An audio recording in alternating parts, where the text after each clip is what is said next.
ofizialari ekingo dio. Legegintzaldi honetan 5. bidai ofiziala izango da aipatzen nagoen hau. 5 egun zehazki irango dau bidaiak. Lehendakariak bidaian zehar Montreal eta Ottawa bizitatuko ditu. Arantza Tapia ekonomiaren garapeneko eta azpiegituretako sailburuarekin eta Marian Erorza kanpo harremanetarako idazkari nagusiarekin batera joango da hain zuzen ere. Bidai ofizialaren agenda ekitaldi instituzional, ekonomiko, akademiko eta kulturalez beterik egongo da. Gainera, lehendakariak topaketa izango du Kanada bizi den euskal kolektibitatearekin. El próximo lunes arrancará el viaje oficial que el lehendakari cursará a Canadá y Quebec. Es el 5º viaje oficial que encabeza en esta legislatura. Tendrá una duración de 5 días y a lo largo de los mismos el lehendakari visitará Montreal y Ottawa. Estará acompañado por la consejera de Desarrollo Económico e Infraestructuras, Arantza Tapia, así como por la secretaria general de Acción Exterior, Marian Erorza. El viaje oficial tendrá una completa agenda de carácter institucional, económico, académico y cultural. Además, el lehendakari mantendrá un encuentro con la colectividad vasca que reside en Canadá. Quebec, Euskadiko lehentasunezko bazkide gisa identifikatzen da, 2020 Euskadi Basque Country nazioartekotze esparru estrategiaren baitan. Quebec hautatu da duen ahalmen ekonomikoagatik, ingurumenarekin duen konpromisoagatik, kultura eta hizkuntza aniztasuna babesteko duen interesagatik eta berrikuntzaren alde egiten duen apustuagatik. Garrantzitsuak dira, halaber, Euskadirekin dituen lotura historikoak. Bertan dagoen bitartean, lehendakariak erakunde mailako topaketak izango ditu honako hauekin. Philippe Couillard, Quebeceko lehen ministroarekin, harekin sinatuko du adimen memoranduna, Quebeceko parlamentuko ordezkariekin izango da baita ere, eta ekonomiako, berrikuntzako eta zientziako lehen ministro ordearekin eta ministroarekin. Halaber, lehendakariak 2 hitzaldi emango ditu. Honako hauek bereziki. Bat, Montrealgo nazioarteko harremanetarako kontseiluan, eta bestea, Lavalgo Unibertsitatean, herrialdeko garrantzitsuenetako batean. Lehendakariak aurrez aurre ezagutuko ditu nazioartera zabaldu diren euskal enpresen adibide batzuk eta Quebeceko puntako sektoreak ordezkatzen dituzten enpresak bizitatuko ditu baita ere. Quebec está identificado como un socio prioritario de Euskadi en la estrategia marco de internacionalización Euskadi Basque Country 2020. Esta selección se basa en la potencialidad económica de Quebec, en su compromiso con el medio ambiente, su interés en la protección de la diversidad cultural y lingüística y su apuesta por la innovación. Son importantes también los lazos históricos que unen a Quebec con Euskadi. Durante su estancia, el lehendakari mantendrá encuentros institucionales con el primer ministro de Quebec, Philippe Couillard, con quien firmará un memorándum de entendimiento, con representantes del Parlamento de Quebec, así como con la viceprimer ministra y ministra de Economía, Innovación y Ciencia. También están previstas 2 conferencias por parte del lehendakari. Una en el Consejo de Relaciones Internacionales de Montreal y una segunda en la Universidad de Laval, que es una de las más importantes del país. El lehendakari conocerá de primera mano algunos ejemplos de empresas vascas internacionalizadas y visitará empresas que representan a los sectores más punteros de Quebec. Harreman historikoa dago Euskadirekin eta Quebecen artean, eta oinarri izan daiteke etorkizuneko lankidetza bideak ezartzeko. Hainbat arlotan, kultura eremuan, harreman historikoa Euskal Baleontziak lurralde Quebekoan finkatu ziren garaikoa da. Terranova eta Labrador probintzian oraindik Euskaldunen nazioarteko finkapenaren lehen aztarnak daude balearen arrantza eta industria. Azken urteotan, harreman estua egonda ingurumen arloari dagokionez, batik bat klima aldaketari dagokionez. eta ekonomiaren arloan, bereziki eta Z akordioa behin-behinean martxan jarri ondoren, Quebec Europara sartzeko bidearen adierazle izan daiteke, Euskadi fatxada atlantikoan. Aldi berean, euskal enpresa eta produktuen sarbidea erraztu dezake Kanada eta Ameriketako estatu batuetako merkatura euskal esportazioaren helmuga nagusienetako batera. Horrez gainera, egungo egoera politikoan garrantzitsua da gogoratzea Quebecek Eskoziak bezala legezkotasun printzipioaren eta printzipio demokratikoaren konziliazio ereduak eratzen dituztela, legezko eta hitzartutako konsultak antolatuz. Existe una relación histórica entre Euskadi y Quebec que puede servir de base para establecer futuras vías de colaboración. Colaboración, en primer lugar, en el ámbito cultural, porque su relación histórica data de la época en la que los balleneros vascos se asentaron en territorio quebecois, en la provincia de Terranova y El Labrador. Se encuentran aún los restos de la primera gran implantación internacional de los vascos, la pesca, la industria de la ballena. Estos últimos años, además, se ha desarrollado una estrecha relación en materia medioambiental, especialmente en el ámbito específico del cambio climático. Y por lo que se refiere al terreno económico, y tras la puesta en marcha provisional del Acuerdo Z, Euskadi puede representar la puerta de acceso de Quebec a Europa en la fachada atlántica. A su vez, Quebec puede facilitar el acceso de las empresas y productos vascos al mercado canadiense y estadounidense, uno de los principales destinos de las exportaciones vascas. Además, en la actual coyuntura política es importante recordar también que Quebec, como Escocia, constituyen modelos de conciliación del principio de legalidad y del principio democrático mediante la organización de consultas legales y pactadas. Horrenbestez, Jaurlaritza Kontseiluak gaur eman duena. Hortik aparte, Gobernu Kontseiluak baita ere 2018 urterako aurrekontuen lege proiektua onartu du, gaurko bileran. Hori dela eta gaur gurekin daukagu Ekonomia eta Ogasuneko sailburua Pedro Azpiazu eta berak emango dizkigu aurrekontuaren edukinek eta zehaztasunei buruzko informazioa. El Consejo de Gobierno, en la sesión correspondiente al día de hoy, ha aprobado también el proyecto de Ley de Presupuesto General de la Comunidad Autónoma para el año 2018 y ese es el motivo por el que se produce hoy la comparecencia del consejero de Hacienda y Economía, Pedro Azpiazu, que inmediatamente pasa a informarles sobre el contenido del documento aprobado en la sesión de hoy. Sailburu, nahi duzunean. Bai, eskerrik asko, erkoreka sailburua, egunon danori. El Consejo de Gobierno ha aprobado hoy el proyecto de presupuestos generales de la Comunidad Autónoma de Euskadi para el ejercicio 18, que asciende a 11.486,4 millones. Esto supone un incremento del 3,9% en relación al año 17, un aumento de 426,7 millones en términos absolutos.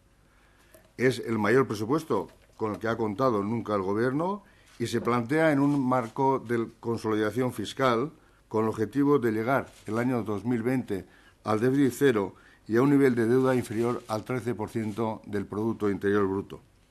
De hecho, sin la amortización de la deuda y el efecto de la Y, se observa un incremento presupuestario de 290,4 millones de euros. Esto es un crecimiento del 2,9% respecto del año pasado. Y quiero hacer hincapié en esta cifra porque creo que esta cifra es la relevante a la hora de analizar el presupuesto con cierta racionalidad.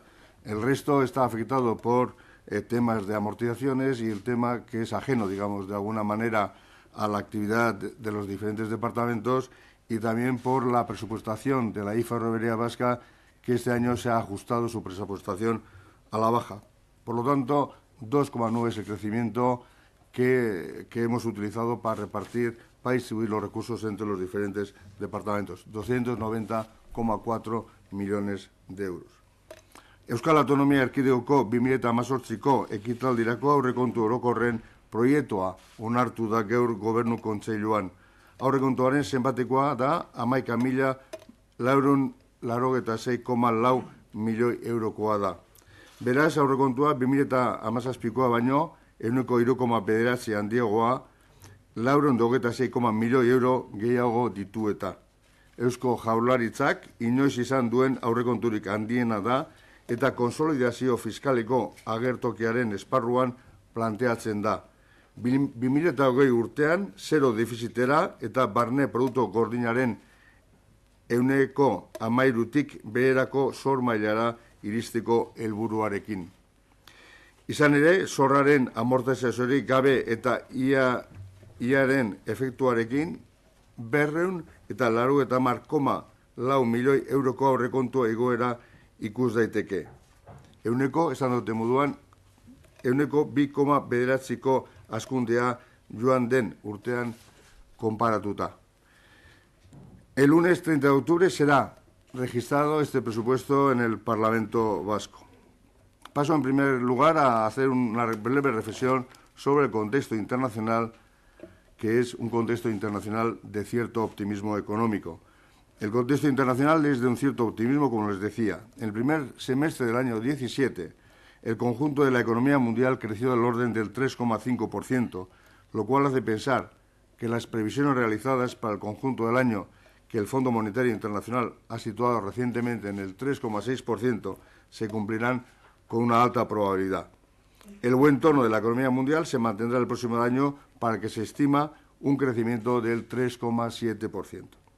Estados Unidos está dejando atrás las dificultades puntuales que padeció en el año 2016 y va recuperando el tono expansivo con un incremento en la primera mitad del 17 del 2,1% y 4 trimestres continuos de aceleración.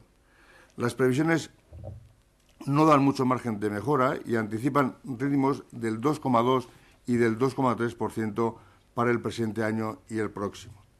Juega a su favor el fuerte impulso del empleo y la reducida tasa de paro, que se sitúa en el 4,3%, que se favorecen el crecimiento del consumo y de la inversión privada. Una evolución similar es la de la Unión Europea, que alcanza un ritmo del 2,2% en el primer semestre del año 17 y que proyecta una variación para el conjunto del año del 2,3% y que se situará previsiblemente en el 2,1% en el año 18. Todas las economías grandes del área se han sumado a esta aceleración y van convergiendo en tasas, si bien todavía destaca el impulso de la economía española en un 3,1%, Alemania ya situada en el 2%, pero con Francia creciendo a un nivel del 1,7% e Italia al 1,5%, cuando todavía no hace mucho sus tasas de crecimiento eran sensiblemente inferiores.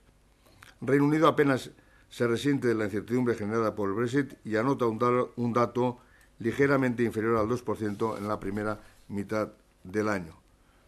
Para el conjunto de los países emergentes, la previsión del Fondo Monetario muestra un perfil de suave aceleración para este año y el próximo, con un resultado del 4,6% para el 17 y del 4,9% para el año 18. Los países asiáticos, con China e India a la cabeza, volverán a ser los motores del área, pero la mejora esperada proviene de Rusia, Latinoamérica y de África, que conseguirán crecimientos sensiblemente superiores a los del año 2016, gracias a la recuperación de los precios de las materias primas. La economía vasca ha mantenido un tono expansivo durante el primer semestre del año 17, periodo en el que ha crecido un 2,8%. La inercia que le proporcionan una baja inflación, una política monetaria expansiva y un euro relativamente barato, la fuerte generación de empleo y la recuperación del entorno es mayor de la prevista. La creación de empleo es uno de los pilares de esta fase expansiva del ciclo. Así, en el primer semestre de 2017, el número de puestos de trabajo equivalentes a tiempo completo aumentó un 2,1%, lo cual implica que se han recuperado ya unos 45.000 empleos desde el año 2014, aunque faltan todavía cerca de 70.000 para volver a los niveles existentes anteriores a la crisis. Con toda esta información, el Departamento de Hacienda ha revisado el cuadro macroeconómico para el periodo 17-18 y el Gobierno vasco anticipa un crecimiento del PIB del 2,9 para el año 17 y del 2,4 en el año 18. Informazio hori guztia kontutan hartuta, Ogasun eta Ekonomia Sailak berrikusi egin du 2017-2018 aldirako kuadro makroekonomikoa, eta Eusko Jaurlaritzak barne produktu gordinaren ehuneko 2,9ko hazkundea egatzen du 2017an eta ehuneko 2,4koa 2018. La creación de empleo del 18 se fija en un 1,7%, cifra que sugiere que se crearán en torno a 15.500 puestos de trabajo a tiempo completo y que la cifra media del próximo año superará los 930.000, cada vez más cerca de los 985.000 récord del año 2008.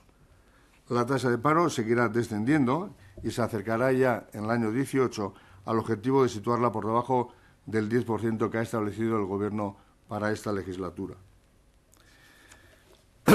El contexto económico-financiero de los presupuestos del año 18, tenemos que decir que en lo referente a los ingresos, las aportaciones de las diputaciones forales presentan un incremento de 420,1 millones de euros, pasando de los 9.103,2 millones en el año 17 a los 9.523,3 millones en el año 18. Esto supone el 82,9% del presupuesto total y, en términos porcentuales, un aumento en relación al año anterior del 4,6%. Diru sarrerei dagokionez, foru aldundien ekarpenek 420,1 milioi euroko gehikuntza izan dute. 2017an 9.103,2 milioi eurokoak izan dira eta 2018an 9.523,3 eurokoak izango dira. Aurrekontu globalen izan dute moduan 82,9 da hori. Asimismo, se han de contemplar los compromisos acordados en el seno de la Comisión Mixta del Concierto el pasado 19 de julio, que recogen que el déficit debe reducirse desde el 0,6% del ejercicio actual hasta el 0,4% el ejercicio que viene y que la deuda pública no ha de ser superior al 14,2% sobre el Producto Interior Bruto. Esto implica un esfuerzo de reducción de gasto por el cumplimiento del objetivo de déficit, una minoración, de alguna manera, de la capacidad de gasto del entorno de 150 millones de euros. En cuanto a la amortización de la deuda en el proyecto de presupuestos del año 18, se produce un incremento de 325,5 millones de euros, pasando de los 788,4 del año 17 a los 1.113,9 este año. Analizando la evolución de las inversiones, transferencias de capital y aumento de activos financieros, se observa un incremento hasta los 942,6 millones, lo que supone 64,6 millones más que el año 17.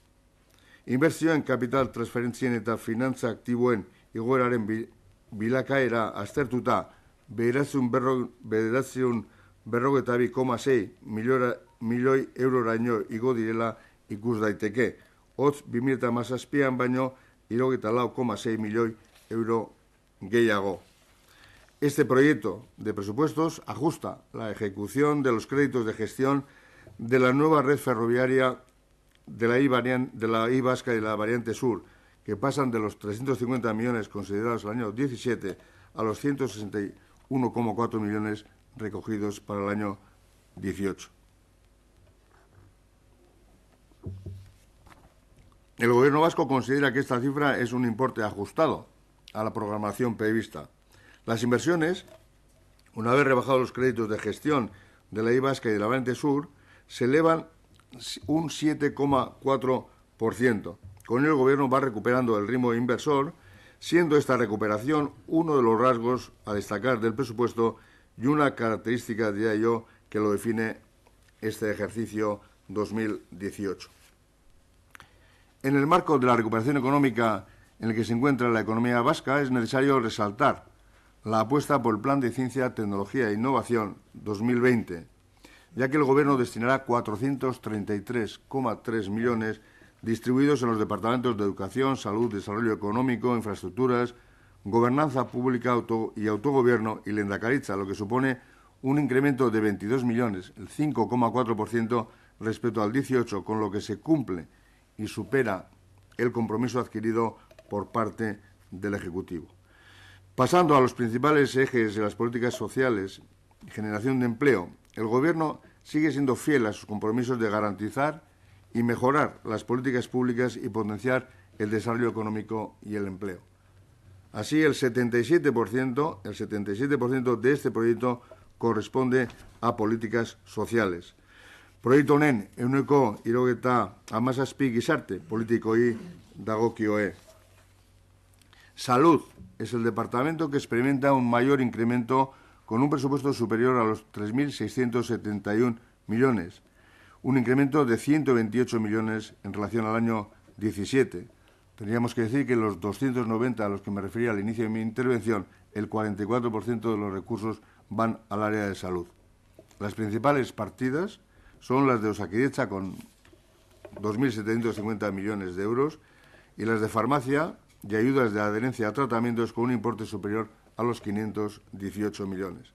Además, este año se contemplan inversiones en Osakidetza por valor de 66,8 millones de euros.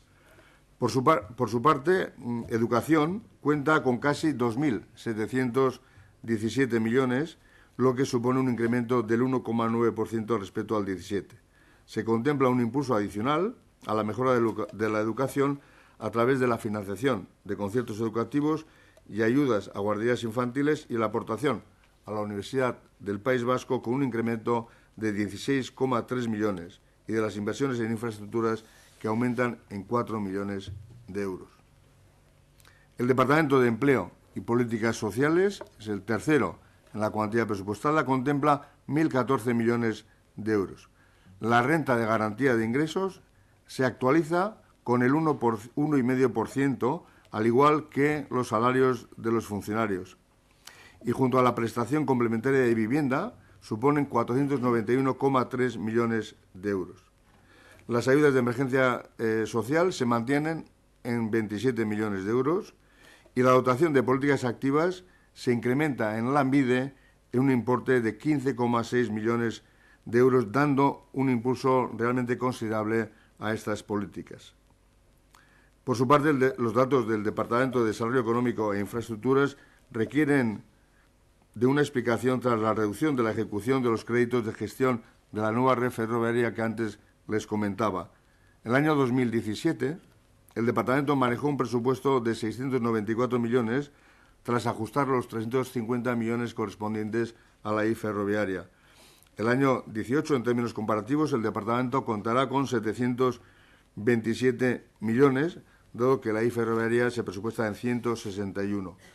De esta forma, experimenta un crecimiento del 4,8%, que implica, en términos absolutos, 33,3 millones de euros más que el ejercicio anterior. Los hitos del mismo son las inversiones en infraestructuras, que ascienden a 14,3 millones de euros, y los programas de industria, agricultura y pesca, que se han incrementado en 4,6 millones. En 2018, el Departamento de Seguridad gestionará un presupuesto de 640 millones de euros, con un incremento de cerca de 15 millones de euros. Las partidas más destacadas serían los gastos de personal, que suponen 489 millones, y las aportaciones a la Academia de Policía. A su vez, Medio Ambiente, Política Territorial y Vivienda cuenta con cerca de 206 millones de euros y ha experimentado un incremento de 14 millones respecto a 2017, un aumento en términos porcentuales del 7,2%. Se recupera un impulso de las inversiones medioambientales y se refuerzan las dotaciones para la gestión medioambiental a través de IOBE y URA. Además, se incrementa en 8 millones la dotación para vivienda para garantizar el derecho subjetivo de acceso. Lehendakaritza contará con 117 millones, 117,6 para ser más exactos, el año 2018, en un presupuesto en el que se consolida la cooperación con 45 millones de euros, se incrementa el presupuesto de Emakunde y del Instituto Gogora. La garantía de la calidad de los servicios públicos no puede separarse de las condiciones laborales del personal, que constituye la columna vertebral del presupuesto del Gobierno. Se recoge, y de manera provisional, porque estará dependiendo en un futuro lo que pueda ocurrir con la legislación estatal que nos pueda afectar en esta materia, una subida salarial del 1,5%, y además se incluyen las aportaciones a la previsión social a Itzarri de medio punto, que podrá elevarse hasta un punto por acuerdo del Consejo de Gobierno. Así, Gobernanza Pública y Autogobierno experimentan una subida de 5,5 millones de euros hasta un presupuesto de 118 en el año 18. el Departamento de Cultura y Política Lingüística crece un 3% hasta los 250 millones e incluye una dotación adicional para ITV de 4,8 millones de euros y para ayudas a matrículas en euskera superior a los 2 millones de euros. Trabajo y Justicia manejará 209 millones y Turismo, Comercio y Consumo incrementa su presupuesto en 2,9%, con una cuantía superior a los 38 millones.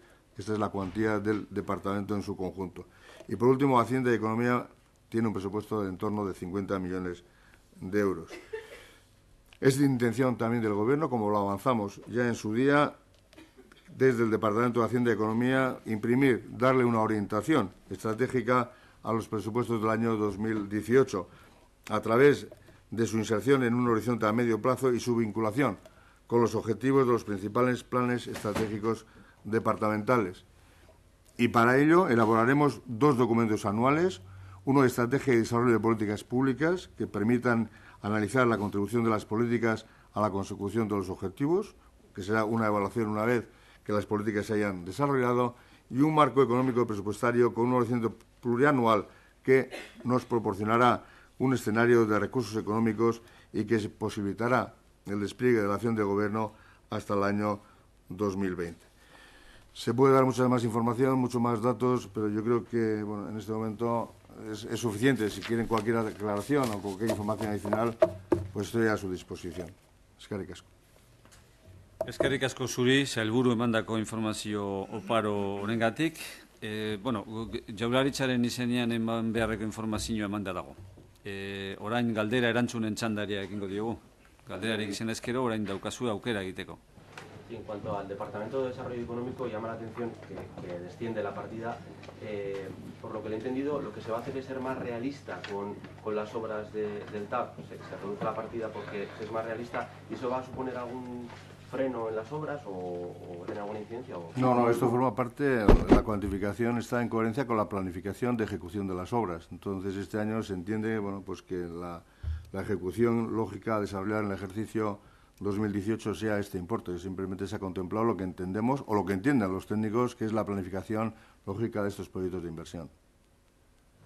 Sí, consejero, no sé si tiene el dato exacto del volumen en que se incrementa el presupuesto descontando el mayor coste de la deuda y la subida de gastos de personal. O sea, quitando los gastos de la deuda. La subida de gastos de personal, bueno, yo le puedo dar otra información, no sé exactamente lo que me quiere decir. Es decir, sin el aumento de gastos de personal en conjunto, de los 290 millones a los que me he referido, es en torno a 102 millones de euros. Y ahí está el incremento que le he comentado del 1,5, los deslizamientos por antigüedad que supondrían en torno a un 0,5% y también la aportación Itzarri, que la valoramos, bueno, suponemos que es un 0,8%, si se adopta con posterioridad la decisión de subirlo al 1%, que nos daría 102 millones de euros. Este es un poco el coste del capítulo 1 en relación a todo el gasto.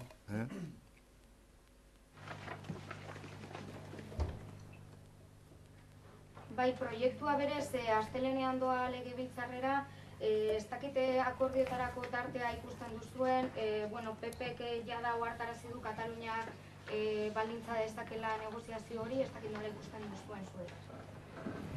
Bueno, nik uste dut, nik nahi dutena esan da, guk uste dugu akordioa egongo dela, nik ez dut uste, ez dute kontemplatzen posibilitatea ez akordiorik egotea, nik esango neke alderdi guztiari konpromiso bat hartzea aurrekontu honekin, aurrekontu honek onak direlako Euskadirentzat, uste dut, bultzaka da garrantzitsu bat emango diola, bai inbertsioari, bai politika sozialari, eta bai ekonomiko aktibitateari ere, eta horregatik nik uste dut alderdi guztiek alegina egin behar lokula, bultzada eta baitza aurrekontu hori emoteko, ez?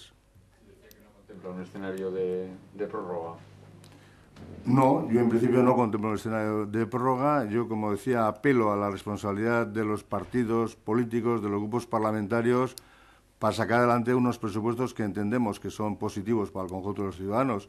No aprobar los presupuestos significaría no hacer las inversiones que hemos planteado, significaría que no habría una subida salarial de la orden que hemos planteado, supondría que no habría una actualización de la renta de garantía, supondría muchas cosas que irían en perjuicio del conjunto de los ciudadanos, con lo cual yo insisto y apelo a esta responsabilidad de los grupos y de los partidos políticos para que den su apoyo a este presupuesto que es bueno para el conjunto de los ciudadanos.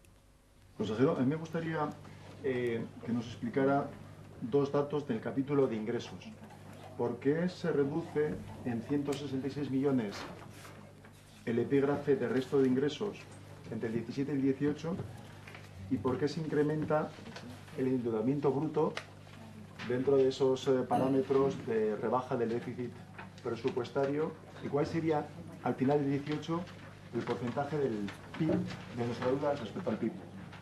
Vamos a ver, yo creo que he dado la cifra de cuál sería nuestra deuda en 14,2, creo que he dado en deuda en relación al tema del PIB. El endeudamiento bruto, vamos a ver, responde, hay unas emisiones adicionales más importantes que las del año 17, porque responde primero al déficit público, pero responde fundamentalmente al calendario de amortizaciones de la deuda pública. Es decir, que hay una parte de las emisiones importantes que lo que hacen es nuevas emisiones para cubrir las amortizaciones que corresponden realizar en ejercicio. Entonces, bueno, hay una subida importante de las amortizaciones y yo creo que esto es lo que da lugar a que el aumento del endeudamiento bruto sea el que aquí aparece, de los 1.543 millones de euros.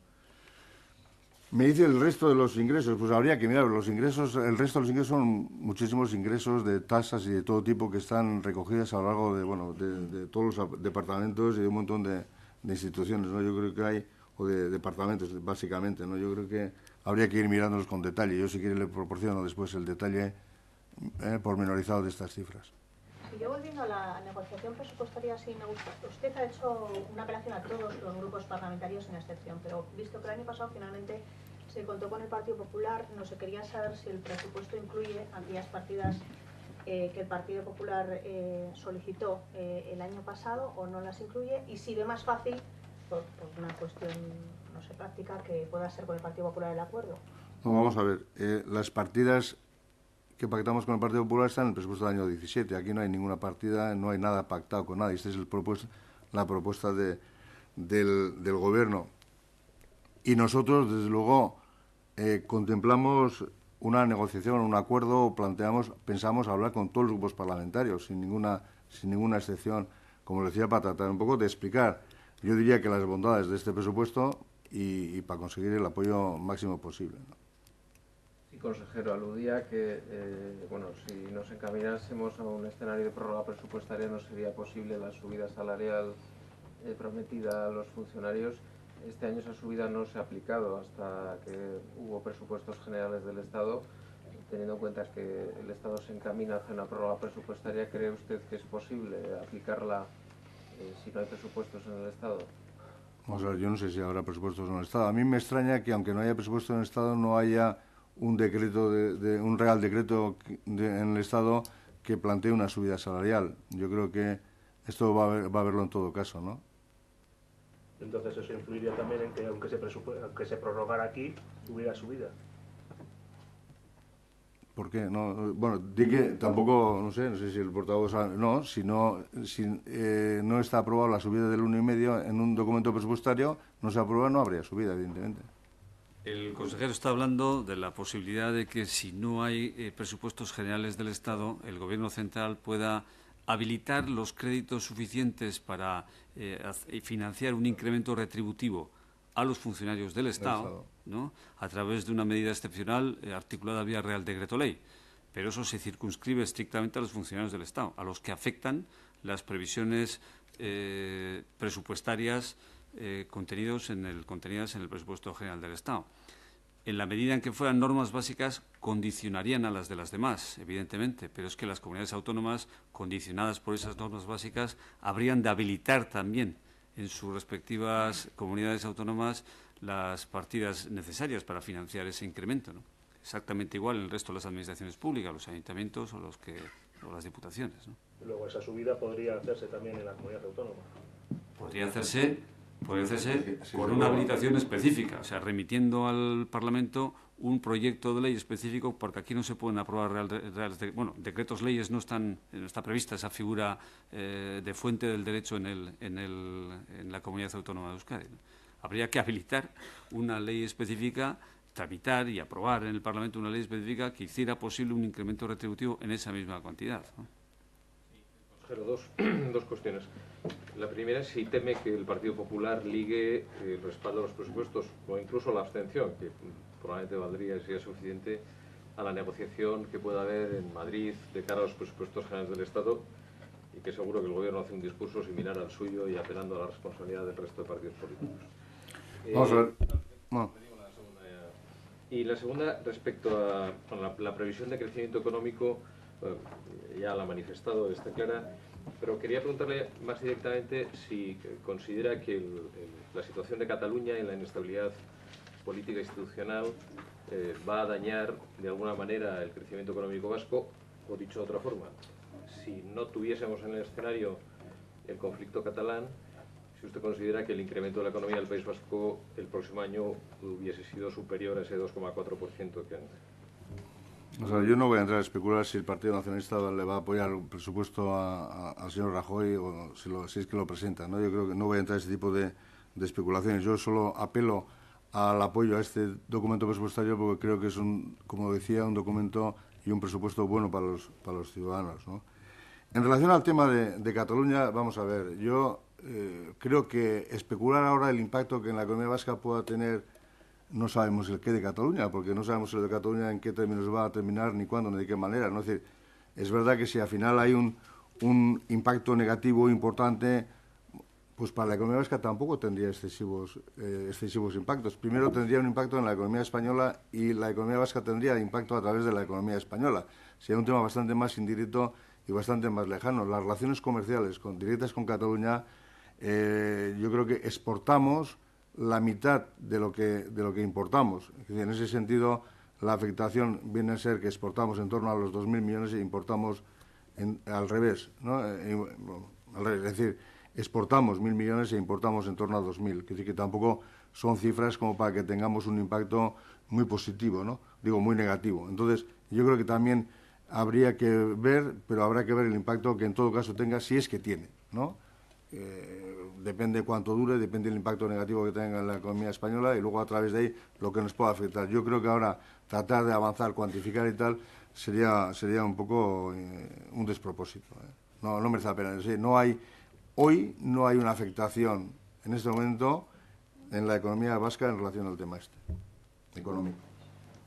Sí, consejero, el año pasado, fruto del acuerdo con el Partido Popular, se retiró el recorte del 7% en las ayudas a las familias. No sé si se mantiene en este proyecto de presupuesto esa medida y si en el caso de la renta de garantía de ingresos, 6 o 7 años después, se ha decidido ya revertir ese 7%. No, o sea, el 7% no se quitó con el Partido Popular, el 7% ya se había quitado anteriormente. El año pasado lo que se aumentó la renta de garantía de ingresos era el 1,5%, que era lo que entendíamos que iba a ser la evolución previsiblemente de los precios, y este año la variación también añadida es del 1,5%. También con la idea de, efectivamente, mantener la capacidad adquisitiva de la renta de garantía de ingresos. El 7% de la RGI no se retiró el año pasado, ¿se retira este año? ¿Cómo que se retira? El 7% de la RGI no se retira, ¿en qué sentido? Hubo una reducción, no sé si fue el año 2012 o 2013, cuando hubo una reducción del 7%. Bueno, aquella fue una decisión que se tomó en su día en el año 2012 o 2013 y ahora lo que se hace es actualizar la cifra actual de la renta de garantía en un 1,5% para mantener la capacidad adquisitiva de las rentas de garantía, ¿no? De los perceptores, vamos. Pero manteniendo el 7% que se adoptó en su día. Si no, el 7%. El 7% se rebajó en el año 2012-2013, insisto. Eso es. Y aquella cantidad es la que se ha ido actualizando a lo largo de todos estos años, cada año a su manera. El año pasado se actualizó en 1,5% para este ejercicio y ahora vamos a actualizar en 1,5% para el siguiente ejercicio. CaixaBank está anunciando que el traslado de su sede social a Valencia no es temporal. A mí me gustaría saber, consejero, cómo explica el hecho de que tan pocas empresas que están trasladando su domicilio social desde Cataluña hayan apostado por Euskadi. Realmente solo una. Euskadi no es atractiva para las empresas que abandonan Cataluña? Vamos a ver, yo no estoy en el Consejo de Administración, seguramente desgraciadamente, de estas empresas, ¿no? Para tomar las decisiones. Ellos han decidido donde han decidido, ¿no? Y ahí no puedo entrar si es una decisión personal, así que, ¿no? o de los consejos de administración. No le puedo decir nada, ¿no? ¿Ha hecho alguna gestión al Gobierno vasco para intentar atraer la sede de alguna de las más de 1000 empresas que han abandonado Cataluña? Si ha hecho el Gobierno vasco, pues mire, sinceramente, yo personalmente le voy a decir una cosa. Igual es que peco de exceso de sinceridad. Yo no lo sé. Yo personalmente no he hecho ninguna. ¿Y no le preocupa eso? Que empresas muy relevantes decían incluso se planteen trasladar la sede fiscal a lugares como Valencia, Alicante o incluso Madrid y no la hagamos. No, lo de incluso Madrid no me dirá que es algo raro, ¿no? Es decir, incluso a Madrid han ido todas las empresas desde hace muchísimo tiempo, ¿no? Es decir, Madrid es un foco de atracción enorme. Yo creo que cuando una empresa piensa en marcharse, lo primero que piensa en marcharse es a Madrid. No sé por qué, pero porque parece que están todas juntas una detrás de otra en la Castellana, ¿no? Yo pensaba que con Internet esto se iba a resolver, es decir, que ya Internet iba a permitir que las empresas se distribuyeran homogéneamente por el territorio estatal, porque no era tan necesario estar uno al lado de otro, pero parece que no utilizan Internet los ejecutivos que piensan ir a Madrid todos, ¿no? Pero vamos, yo creo que esto ya es un terreno especulativo que no me corresponde, vamos, que no. Bai, zerga reformarako akordioak nolabait, berehalako astirudien, ez dakite horretarako akordio hori lortzeko aukerarik baote den oraindik. Bueno, hor alderdiak dabizantza, lanean akordio batea iristiko, ez? Eta ematen du akordiora iristiko posibilitatea badagoela. Ez da, zein izango den azkenean akordioa, baina posibilitatea badagoela. Ea holan bada eta ikusiko dugu, ez? Ze akordiora iristen den alderdiak. Los partidos de las diputaciones, ¿cómo está esa cuestión y los efectos que podría tener el año que viene? Bueno, vamos a ver. Este ha sido un proceso evidentemente largo, ¿no?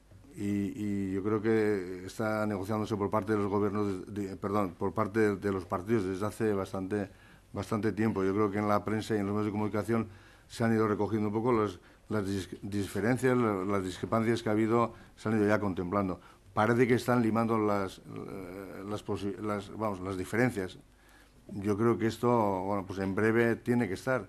Si evidentemente se quiere que las medidas adopten o se tengan efectividad a partir del 1 de enero, yo creo que ya hay que tomarlas cuanto antes. Kataluniako auziak ez duela eraginik esan duzu euskal ekonomian momentu honetan ez dala horren beldurrez? Claro, haindik ez dakigu ze pasetan den Katalunian, ez? Noiz arte izango den arazoak eta ze impactu aukiko den arazo horrek ekonomian, ez dakigu. Orduan, espekulazioan hastea nik uste dut ez dela egokia, ez? Eta gainera, Espainian igual impactu bat ukiten badu, asunto honek segitzen badu aurrera, baina Euskadin izango den impactu oso gutxi izango da. Esan dutelako harreman ekonomikoak ere ez dira hain iztuak eta gure impactua izango liteke Espainiaren ostean. Orduan, oina hastea, ebaluazioa egitea, zein izango liteken impactua ez, nik uste dut ez dela responsablea esatea, ez. Galdetu nahi nion, ez dakit Kataluniako auziak bai izango duen eraginik bi bazkideen artean. Kontuan ikita bi alderdiek ze irizpide ezberdina dituzten. Bai, baina hori aurreko ostiralean legebiltzarreko plenoan ere azaldu zen, eta bai lehendakariak, bai nire dagokidan neurrian nik neuk argi utzi genuen, ezta? Jaurlaritzak bi zutabe ditu, bi alderdiz osatutako koalizio batean oinarritzen da. Koalizio hori gobernu egitura edo gobernu programa baten inguruan antolatuta egituratuta dago. Bi alderdi diferenteak izanik programa horrek biltzen gaitu eta lotzen gaitu. Gauza biak bildu eta lotu, ezta? Baina gobernu programa horrek berak esaten du autogobernuari dagokion kontuetan alderdi bakoitzak bere ikuspuntuak defendatzeko eskubide osoa daukala. Eta gobernu programa horretan jasotaz dauden puntuetan bereziki, eta Kataluniako hoien artekoa da, askatasun osoa daukala alderdi bakoitzak bere ikuspuntuak azaltzeko. Beraz, horrek ez du esan nahi autogobernuari dagokionean zer adostuta ez daukagunik, bai, prozedura bat adostuta daukagu. Esan daukagu, eta horrela jasota dago, gobernu programaren 4. zutabean, horrela jasota dago, lehenik eta behin, Gernikako Estatutuaren betetzearen aldeko lana egingo dugula. Bigarrena ez, gure eskumen esparruaren defentsan arituko garala, bertan jasotzen diren printzipio eta arauen arabera. Eta hirugarrenez, esaten da baita ere, autogobernua gaurkotzeko alegin partekatua egingo dugula. Baina hori batez ere, gaurkoz behintzat, legebiltzarrean kokatu behar dela, eta legebiltzarrean sortuko den, sortuta dagoen, autogobernu ponentziaren bitartez bideratuko dela. Hori guztia adostuta daukagu, eta horiek dira autogobernuaren inguruan koalizioa osatzen dugun alderdiak hitzartuta daukagula. Beraz, eztabaida egotekotan edo irizpide diferenteak egotekotan autogobernuari dagokion arloan, ala gobernu programatik kanpoko esparruetan edo arloetan eragina daukan heinean, ez dauka zertan eraginik izan gobernu programan eta gobernuaren jardunean, besteak beste, gobernuaren jarduna, gobernu programa horren egituran oinarritzen delako, programa horretan abiatzen delako, eta hor aurreikusitakoak aplikatzen dituelako, eta argi daukagu, horri izan zen gu gizartearekin hartu genuen konpromisoan, momentu honetan, lehentasunak, gizarteak dituen lehentasunak hortze jasota daudela, arlo ekonomikoan, industrialean, kulturalean, ekonomikoan, ingurumenaren inguruan, eta bar, ezta. El gobierno tiene, además de un componente político, tiene un componente, no sé, ético. Al gobierno vasco le da igual que uno de sus socios esté apoyando la intervención de otra autonomía, le da igual que haya miembros que estén apoyando incluso la detención del presidente de la Generalitat. Eso no tiene ninguna influencia en el gobierno. Vamos a ver, lo de la detención del presidente de una comunidad autónoma es una hipótesis que baraja usted y que barajan algunos actores, pero que no se ha producido. Por tanto, es especular sobre hipótesis, sobre la posición que puede tener el gobierno en relación con una hipótesis que no se ha producido, pues me parece que no tiene ningún sentido, ¿no? A partir de ahí, ya le he dicho cuál es la posición del gobierno en relación con acontecimientos que tienen lugar fuera de Euskadi. Es decir, el gobierno tiene un compromiso en torno a un programa, articulado en torno a un programa que tiene varias decenas de páginas, que tiene compromisos en el ámbito económico, social, cultural, medioambiental, firmes, que tienen que ver con las demandas de Euskadi, y tiene también un compromiso relacionado con el autogobierno, ¿no? Un compromiso que en el ámbito del autogobierno, lógicamente, no hace referencia a fines, pero sí se cierne o se centra en unos aspectos procedimentales y estructurales. Así que ambos partidos suscriben un acuerdo de coalición y comparten un programa de gobierno donde se contemplan en el pilar cuarto una serie de planteamientos en relación con el autogobierno. Por tanto, el autogobierno no es que esté ausente del programa del gobierno, pero sí, en todo lo que tiene que ver con el autogobierno, pues hay un reconocimiento de ambas partes de la libertad para fijar posiciones en relación con el futuro del autogobierno vasco. Es la posición que cada partido político y grupo parlamentario de los que apoyan al gobierno tiene que defender en la ponencia de autogobierno en relación con el autogobierno futuro es libre y está mutuamente reconocida. Ya no le cuento en lo que tiene que ver con acontecimientos que tienen lugar fuera de Euskadi. Pues evidentemente ahí el reconocimiento es más claro y explícito todavía porque la relación que tienen con el contenido del programa de gobierno pues es más remota y más distante. Cada partido defiende las posiciones que tiene en relación con los asuntos no incorporados al programa de gobierno y nos respetamos mutuamente en las decisiones que se mantengan, ¿no? O sea, que independientemente de lo que esté en el programa, el Partido Socialista puede hacer lo que le dé la gana sin que ustedes rompieran nunca con ellos. Bueno, pues yo no sé qué es lo que le dé la gana. Estamos hablando, estoy circunscribiendo la posición a un marco muy concreto. Lo que le dé la gana, yo no sé qué es lo que le dé la gana, ¿no? Si usted está pensando en actividades delictivas o que se dediquen a organizar una organización terrorista, en fin, no sé. No, eso no puede formar. Que le quiero decir, no sé a lo que se refiere cuando le dé la gana, ¿no? De escuadra, anular totalmente la autonomía catalana. Mire, esas son decisiones que ha esbozado el Gobierno central, en relación con la cual el Lehendakari ha fijado una posición clarísima, yo creo que nadie puede ponerla en cuestión, pero en relación con la cual también los partidos que integran la coalición pues tienen criterios diferentes, y como la coalición no se proyecta sobre esos aspectos de la acción de los poderes públicos, sino sobre otros, pues cada partido político sigue teniendo libertad para fijar su propia posición. Yo ya no sé si eso es lo que le dé la gana, es que lo que le dé la gana es una expresión tan amplia, tan genérica, que no me atrevo yo a dar aval y respaldo y firmar fichas en blanco para dar respaldo a todo lo que una tercera persona pueda hacer, ¿no? Pero en este ámbito, sin ninguna duda, ¿no? A mí me gustaría plantearle una pregunta de ámbito local, si me permiten. Simplemente saber cuál es la posición del Gobierno vasco en relación a la consulta popular que se acordó ayer en el Ayuntamiento de Vitoria sobre la ampliación del tranvía sur. Bueno, a ver, el Gobierno evidentemente no pretende interferir en una cuestión que se ha ubicado y en un debate político que se ha planteado en el ámbito local, concretamente en el ámbito del Ayuntamiento de Vitoria-Gasteiz.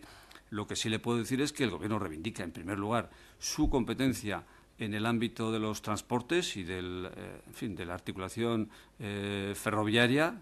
Es competencia del Gobierno. Le puedo decir que en este caso se ha ejercido por parte del Gobierno esta competencia con el más escrupuloso respecto al plan de movilidad sostenible aprobado por el Ayuntamiento de Vitoria, ¿no? Por todos los pasos que ha dado el Gobierno en relación con el tranvía de Vitoria, se han dado desde el más absoluto respeto al plan de movilidad sostenible de Vitoria, y el proyecto se encuentra ahora en un estado de desarrollo y de tramitación muy avanzado. Así que si en una fase anterior podía haberse planteado una consulta del tipo que fuera, pues podía haber tenido una lógica, pero es que el proceso está muy avanzado y se ha producido incluso una adjudicación de las obras, ¿no? Por tanto, el Gobierno, en principio, lo que tiene previsto es seguir actuando y ejerciendo esa competencia en la misma línea de lo que ha venido ejerciendo hasta ahora. No se baraja un retraso en ese inicio de obras. Pero después de la adjudicación. Me está diciendo que después de la adjudicación cuando se va a plantear un retraso con los costes que eso puede suponer, porque después de una adjudicación hay un compromiso con un adjudicatario ya, que si se incumple por parte de la administración adjudicante, pues puede conllevar consecuencias económicas, ¿no? O sea, lo que digo yo es que el Gobierno ha tramitado todo esto y ha ejercido esta competencia, insisto, respetando en todo momento las prescripciones del Plan de Movilidad Sostenible del Ayuntamiento de Vitoria. Y en consonancia con la misma administración, con la propia administración. Pero es que el procedimiento ha avanzado mucho, el expediente está muy avanzado, hasta el extremo de que se ha producido ya una adjudicación de las obras. Por tanto, en principio el Gobierno ahora en este momento no contempla nada distinto a la hipótesis de continuar con la ejecución de las obras con arreglo a los pasos dados hasta ahora, ¿no? Hay 5 de 6 informes que tiene el Ayuntamiento que consideran que es legal realizar esa consulta, y es cierto que el alcalde ha anunciado la presentación de recurso contencioso administrativo. ¿No sería más prudente esperar al resultado, a la sentencia, al fallo de ese recurso, que comenzar las obras? Bueno, a ver, que la consulta sea legal no significa que necesariamente cualquier otra actuación administrativa tenga que subordinarse a la legalidad de la consulta. No tiene nada que ver. Así que yo no estoy calificando de ilegal una consulta cuyos pormenores no conozco. Sus pormenores no conozco en qué términos se ha planteado. Les estoy diciendo solamente que el Gobierno ha ejercido en unos términos con lealtad institucional, en el marco de la legalidad, sus competencias, que en el ejercicio de sus competencias ha llegado a un momento, a una fase de desarrollo y de tramitación del expediente que es muy avanzado ya, y que en principio ahora en este momento no contempla paralizar el procedimiento en el momento en el que está, ¿no? Está pensando en continuar con los pasos dados hasta ahora, ¿no?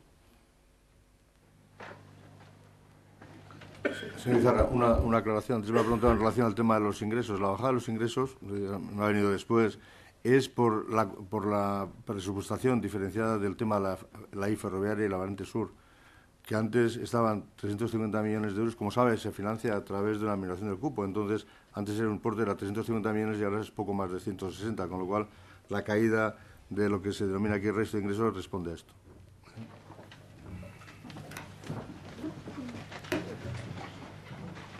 Eskerrik asko. Eskerrik asko, bai.